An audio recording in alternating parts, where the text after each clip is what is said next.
Hello students. इस video में हम क्लास 10th मैथ्स का first chapter real number exercise 1.4 का फर्स्ट क्वेश्चन करने जा रहे हैं।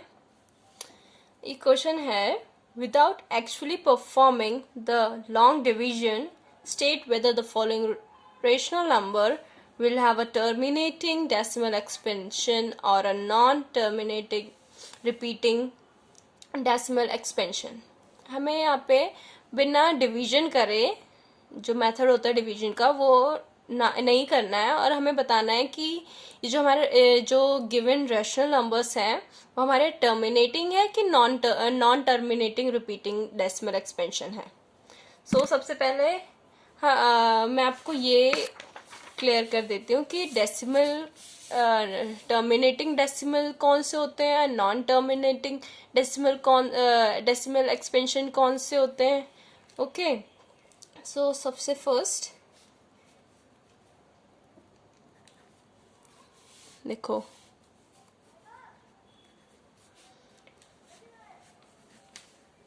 Terminating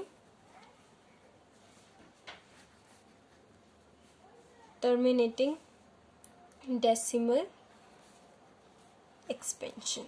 okay, terminating decimal expansion कौन से होते हैं? ये जैसे हमारा कोई नंबर है,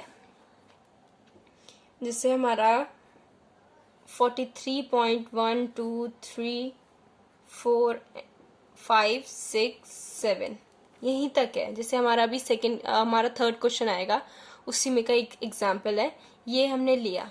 ओके, ये हमारा टर्मिनेटिंग होगा। क्यों? क्योंकि 1 2 3 4 5 6 7 ये टर्मिनेट होता हुआ बस 7 तक, इसकी एंडिंग दिखा रखी है, इस नंबर की कोई एंडिंग है। हमारे टर्मिनेटिंग डेसिमल एक्सपेंशन वो नंबर्स होते हैं जिस नंबर का कोई एंड हो, कि कोई नंबर वहां पे एंड हो जो फाइनाइट हो। ओके, जैसे हम 0.15 कह लें और 0.6, बस इसके आगे और डॉट डॉट हुआ तो ये हमारा टर्मिनेटिंग नहीं होगा।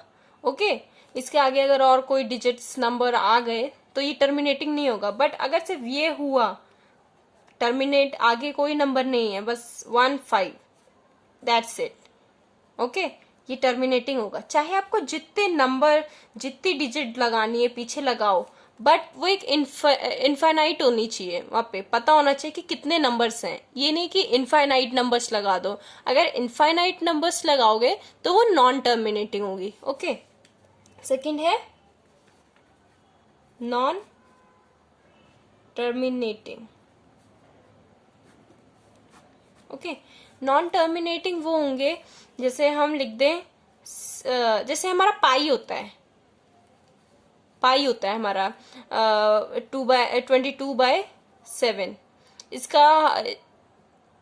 इसका हमारा पाई है, पाई की वैल्यू हमारी इनफाइनाइट जाती है, जैसे 3.14 एंड सो ऑन जाती रहती है।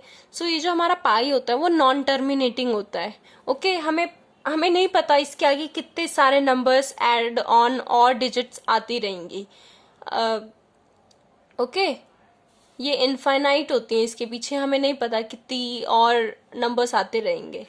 ये हमारा हो जाता है नॉन टर्मिनेटिंग। अब हमें ये पता करना है कि टर्मिनेटिंग और नॉन टर्मिनेटिंग कैसे पता चलता है कि ये टर्मिनेटिंग नंबर है, ये नॉन टर्मिनेटिंग है। अगर हमें ऐसे रैशनल नंबर के उसमें दिया हो, सबसे पहले अगर ये टर्मिन होगा तो सबसे पहले हम देखते हैं, इसमें बहुत सारे केसेस होते हैं। ठीक है, केस नंबर 1 देखें तो अगर हम अपने डिनोमिनेटर का, जिससे p/q होता है, q मतलब डिनोमिनेटर का 2m। ओके, 2m, अगर हमारे डिनोमिनेटर में 2 की कोई भी पावर है, हमारे डिनोमिनेटर में हमारे जो नीचे q में कोई 2 की पावर आएगी, सिंगल सिर्फ 2 की पावर, वो हमारा टर्मिनेटिंग नंबर होगा। ओके, सेकेंड केस, अगर 5 की पावर कुछ होगी, समझो n, हमारे डिनोमिनेटर में 5 की कोई पावर होगी n, तो वो भी हमारा टर्मिनेटिंग होगा। ओके। थर्ड केस, अगर हमारा 2 की पावर m मल्टीप्लाई में 5 की पावर n हो, अगर हमारे डिनोमिनेटर में 2 की पावर कोई 1 या 2 हो और मल्टीप्लाई में 5 की पावर कुछ 2 3 4 जो भी हो वो है, तो वो भी हमारा टर्मिनेटिंग होगा। ओके। फोर्थ केस, अगर हमारी 2 की पावर m मल्टीप्लाई में 5 की पावर n बट मल्टीप्लाई में 3 की पावर समझो p हो गया, तो ये बताओ टर्मिनेटिंग होगा नॉन टर्मिनेटिंग? ये नॉन टर्मिनेटिंग होगा। क्यों? हमें सिर्फ 2 और 5 से मतलब होगा। अगर इसमें 3 या कोई भी ले लो, अगर 3 4 6 7 अगर किसी का यहाँ पे मल्टीपल आ गया यहाँ पे, सो ये हमारा नॉन टर्मिनेटिंग हो जाएगा। ओके। ये 3 एक्स्ट्रा आ गया, हमें सिर्फ 2 और 5 चाहिए होता है, तो 3 एक्स्ट्रा आ गया तो ये हो जाएगा non terminating. Okay. Fifth case, अगर 2 की पावर n मल्टीप्लाई में क्या लें हम इसे 8, चलो 8 ले लेते हैं, 8 की पावर m आ गया तो तब भी ये हमारा नॉन टर्मिनेटिंग हो जाएगा। ओके। ये हमारा नॉन टर्मिनेटिंग ही होगा। सिक्स्थ, ऐसे ही हमारा 5 की पावर m मल्टीप्लाई में समझो आ जाए 3 की पावर n, तब भी ये नॉन टर्मिनेटिंग होगा। अकेला 5 आता तो ठीक था, बट इसके साथ 3 आ गया तो ये नॉन टर्मिनेटिंग हो जाएगा। Okay. So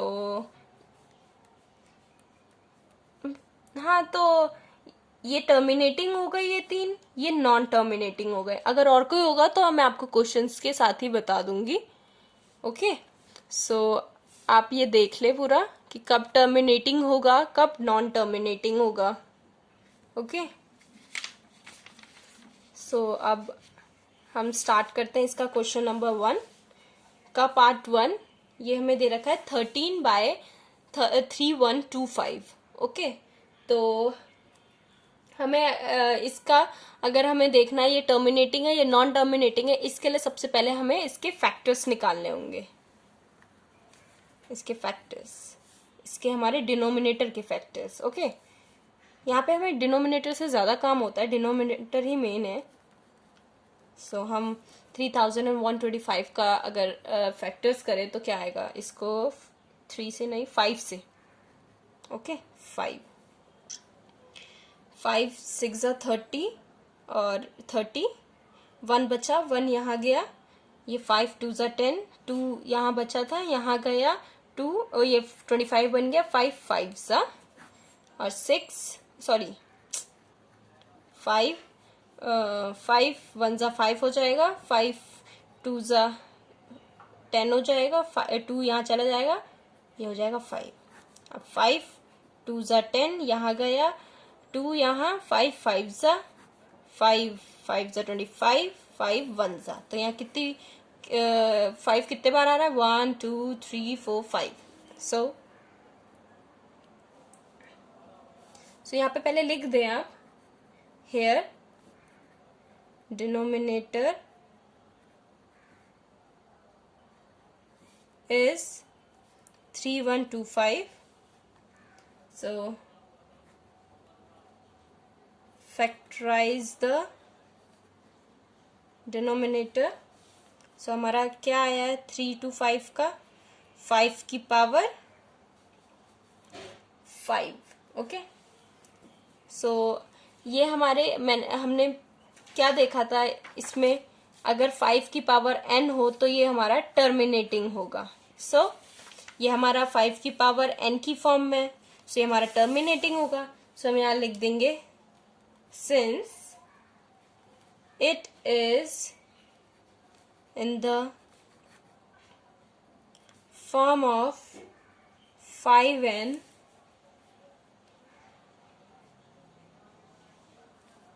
so 13/3125 is terminating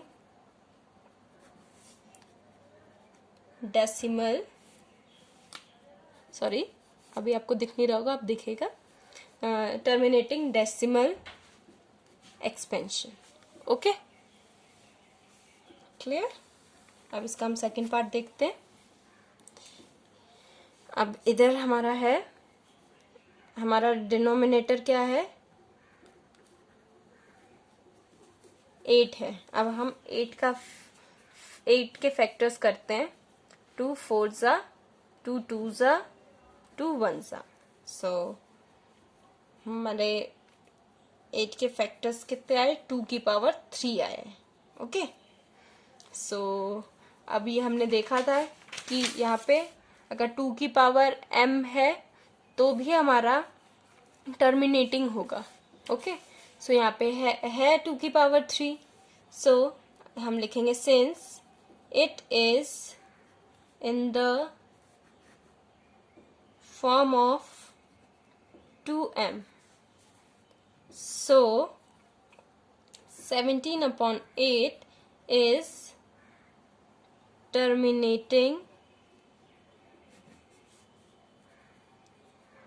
decimal expansion. Okay, so हम इसका अब थर्ड पार्ट देखते हैं। इसका थर्ड पार्ट क्या है,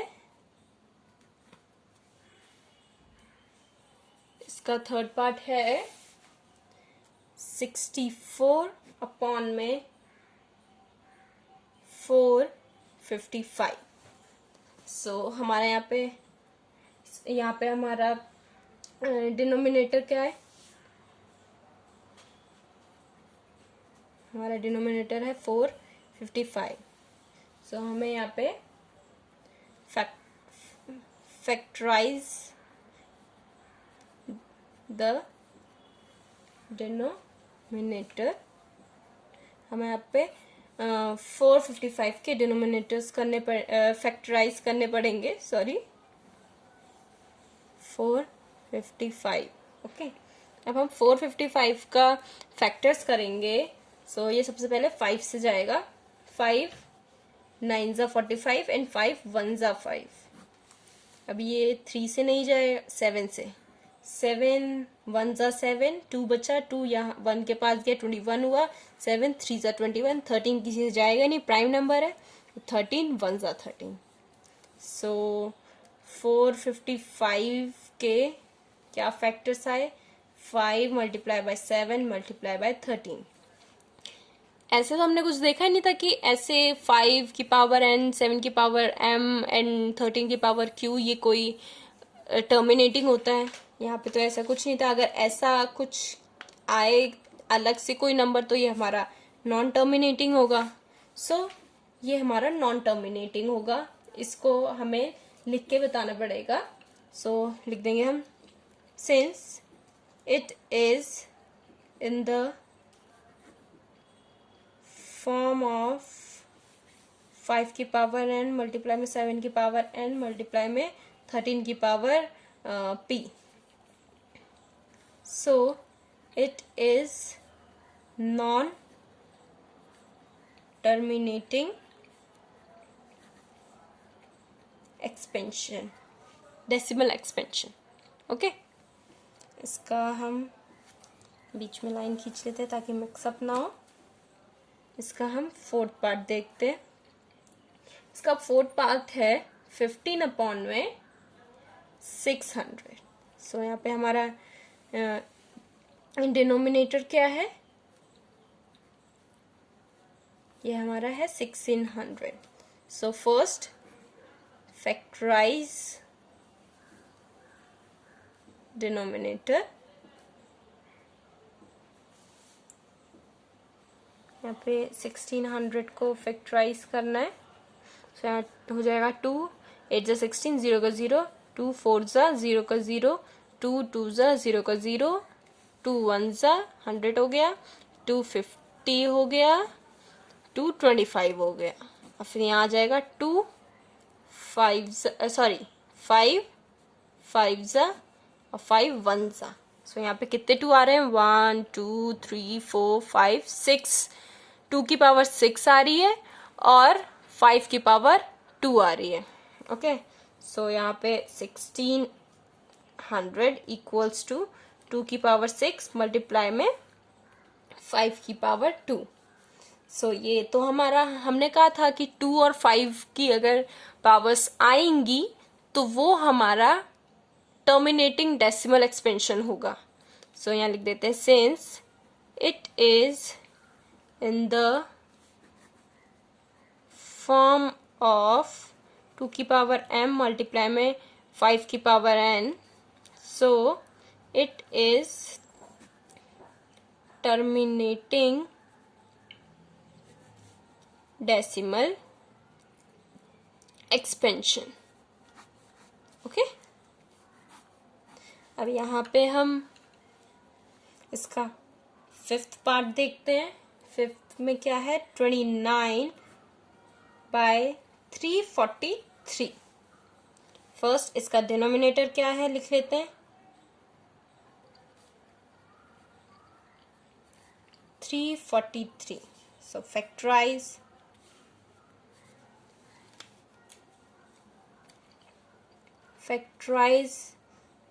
डिनोमिनेटर। हमारे डिनोमिनेटर को हमने फैक्टर करना है उसके 343। ओके, 343 ये किससे जाएगा हमें देखना है। ये जाएगा हमारा 7 से।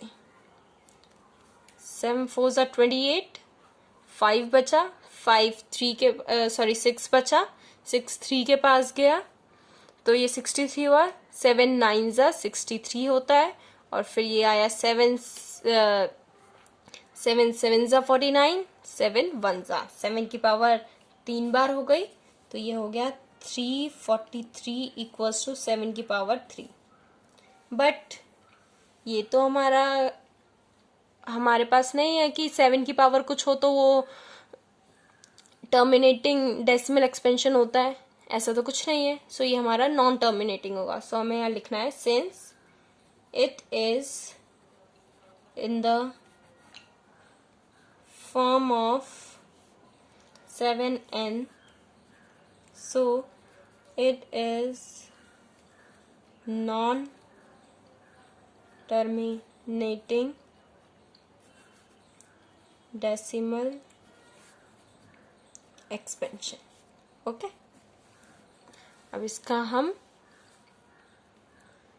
6th पार्ट देखते हैं। ओके, 6th पार्ट क्या है? 23/2 की पावर 3 मल्टीप्लाई में 5 की पावर 2। ये तो पहले से इजी दे रखा है इन्होंने, इसके फैक्टर करके पावर दे रखी है। सो हमें पता है कि अगर 2 की पावर n और 5 की पावर m की फॉर्म में अगर डिनोमिनेटर होता है तो वो हमारा टर्मिनेटिंग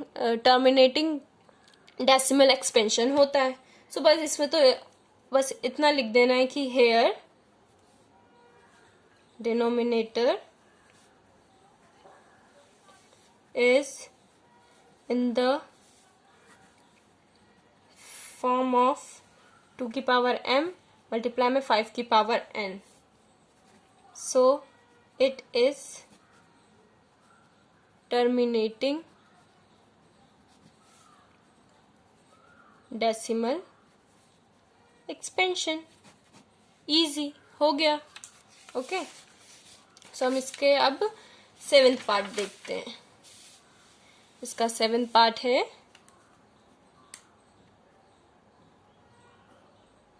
इसका 7th पार्ट है 6/15।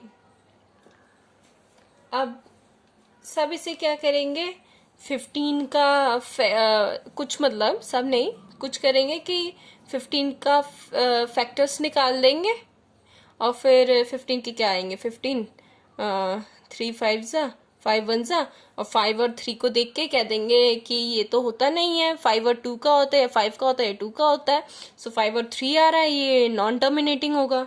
ओके, बट यही इन्होंने क्वेश्चन में हमें, मतलब इन्होंने ऐसा क्वेश्चन दिया कि बच्चे कंफ्यूज हो जाते हैं, बट ये हमें इसको पहले सॉल्व करना है। ये ऐसे नहीं हो, मतलब इजी है, बट इन्होंने ऐसे छुपा के दे रखा है। देखो पहले हमें ऐसे ये देख लेना है, 3 से ये डिवाइड हो रहे हैं, दोनों डिनोमिनेटर और न्यूमिनेटर दोनों डिवाइड हो रहे हैं। 3 3 ज़ा 3 5 ज़ा। ओके, ये आ गया हमारा। ओके, ये 3 ऊपर आ गया और ये 5 आ गया। सॉरी, ये 2 होगा, बाय मिस्टेक से मैं 3 बोलते जा रही हूँ, ये 2। 3 2 ज़ा 3 5 ज़ा 15। ओके, अब हमने क्या देखा था, अगर किसी भी डिनोमिनेटर में 5 की पावर n होती है तो वो टर्मिनेटिंग होता है, टर्मिनेटिंग डेसिमल एक्सपेंशन होगा। तो यहाँ पे ये क्या आया, 5 की पावर 1 आई है, तो ये हमारा टर्मिनेटिंग हो जाएगा, इजी। ओके, सो यहाँ लिख देना है, here denominator is in the form of 5m, so it is terminating decimal expansion। Okay, easy था ना। चलो हम इसका 8th पार्ट करते हैं। 8th पार्ट क्या है, 8th पार्ट है, ये हमने 7th किया था और इससे पहले हमने 6th 7th 8th हमारा है, ये हमारा 129 डिवाइडेड बाय 2 की पावर 2 मल्टीप्लाई में 5 की पावर 7 मल्टीप्लाई 7 की पावर 5। ओके, ये हमारी नंबरिंग में गलती हो गई, ये हमारा 7th क्वेश्चन है और ये हमारा 8th क्वेश्चन है। ओके, ये तो आप देख ही लेंगे एनसीईआरटी बुक से। ठीक है, सब अगर हम देखें यहाँ पे हमें 7 भी मिल गया है, जो कि नॉन टर्मिनेटिंग में ही आएगा, क्योंकि हमें सिर्फ इतना चाहिए होता है टर्मिनेटिंग के लिए, बट ये आ गया, इसका मतलब नॉन टर्मिनेटिंग है। इससे हम सीधे सीधे लिख सकते हैं, since it is in the form of 2n multiply में 5m मल्टीप्लाई में 7p, so it is non terminating decimal expansion. Okay, अब हम इसके बाद 9th क्वेश्चन देखते हैं। 9th क्वेश्चन है 35 divided by 50। Okay, 35 divided by 50। अगर हम इधर देखें, ये हमारा 5 से डिवाइड हो रहा है, ऊपर नीचे दोनों। सो पहले हम इसे सिंप्लीफाई कर लेते हैं, फिर करेंगे। हो जाएगा 5 7 ज़ा और ये हो जाएगा 5 10 ज़ा, 5 10 ज़ा 50, 5 7 ज़ा 35। सो अगर हम 10 के फिर यहाँ हो जाएगा फैक्टराइज डिनोमिनेटर। ओके, 10 का करें तो 2 5 ज़ा 5 1 ज़ा। सो इसके डिनोमिनेटर के फैक्टर्स का निकले 2 मल्टीप्लाई बाय 5। ओके, 1 1 पावर है दोनों की। सो हमने देखा है कि 2 की पावर n और 5 की पावर m हमारे टर्मिनेटिंग डेसिमल एक्सपेंशन निकलते हैं उससे।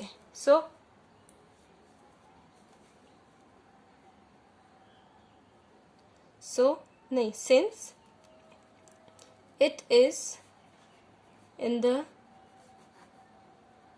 फॉर्म ऑफ 2 की पावर n मल्टीप्लाई में 5 की power m, so it is terminating decimal expansion. Okay, अब इसका हम 10th पार्ट देखते हैं। इसका लास्ट है ये 77/210। अब इधर हमारा डिनोमिनेटर क्या है, इक्वल्स टू 210। अब यहाँ पे हमें फैक्टराइज ये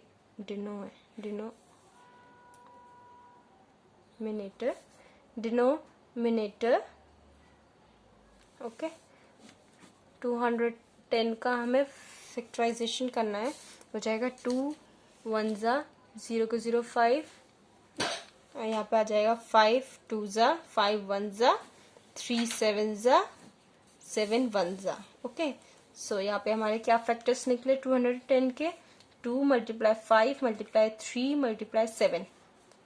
सिर्फ यही वाले हमारे टर्मिनेटिंग डेसिमल एक्सपेंशन होते हैं, बट यहाँ पे तो 3 और 7 भी है। सो ये हमारे नॉन टर्मिनेटिंग हो गए। तो हमें डायरेक्ट लिख देते हैं कि since it is in the form of 2 की पावर n मल्टीप्लाई में 5 की पावर m मल्टीप्लाई में 3 की पावर p मल्टीप्लाई 7 की power q, so it is non terminating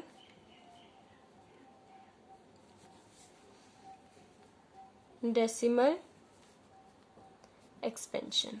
okay, so यहाँ पे हमारा ये क्वेश्चन खत्म होता है।